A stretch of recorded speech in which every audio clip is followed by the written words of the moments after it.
Welcome to Wilson's Wild Ride. Today we're going to talk about trailer tires. Now, we purchased our travel trailer new and it came equipped with the Super ST Westlake tires. The size of our tires are the ST 225 75 R15s. The speed rating on these are the L, so 75 mile an hour maximum speed. Now, with the reputation that these tires have, I personally would not pull my travel trailer 75 miles an hour. I try to keep it in between 60 and 65. I really like 63, but you can keep them in between there, you're doing good.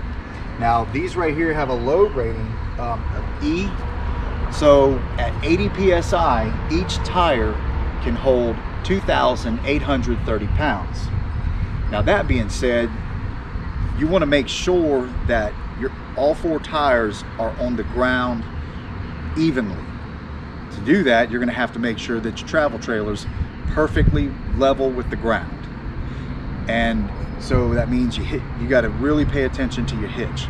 If your hitch is a little low, that's going to make the back end of this trailer come up, which is going to put more weight on your front tires of your travel trailer. If your tow vehicle has a suspension lift, you want to keep really close eye on that too, because you have to compensate on your hitch to keep it level, because if not, that's going to pick your hitch up, causing the back end of your trailer to be a little bit lower, which will cause the back tires to have more pressure on them. And going down the road, they're going to heat up and they're going to fatigue. Whether it's either way, those are the ones that's going to give up. They're going to come apart. Now, just like any tire, they can have a manufactured defect, which could cause them to come apart. Now I'm going to show you what we have underneath our slide outs that could, if they come apart, it could just tear it all to pieces, and it could cost thousands of dollars in damage. So I'm going to show you that right now. All right, now we're going to look underneath this slide out. There's a lot of stuff underneath here that can really get damaged. Now, if you look, it's that spring right there. There's wiring that goes across it, and then you also have your tracks down here that has the gears on them. See all that? And then there's another one over there. And then you got right here is gas lines. You got gas lines under here. You got wiring under here for your brakes and your tail lights and stuff. And not to mention, these fenders, they're not real thick, you know. It wouldn't take a whole lot to destroy this stuff. And then, of course, even under here. Now you could break through that as well. I mean, it could really cause a lot of damage under here. Now I'm going to show you something else. All right, now we're on our slide out on the other side of our travel trailer. So you got these hoses. This is electric lines here, and these are some hoses.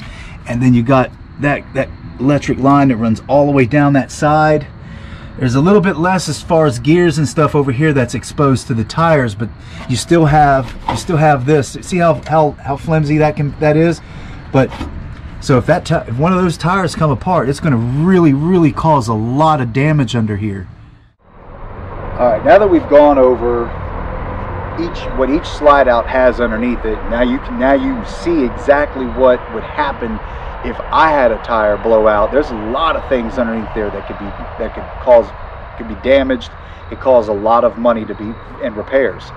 So the first thing that I do before I move this trailer anywhere, because that's when you're gonna have your cold pressure. That's where you need your 80 pounds, right?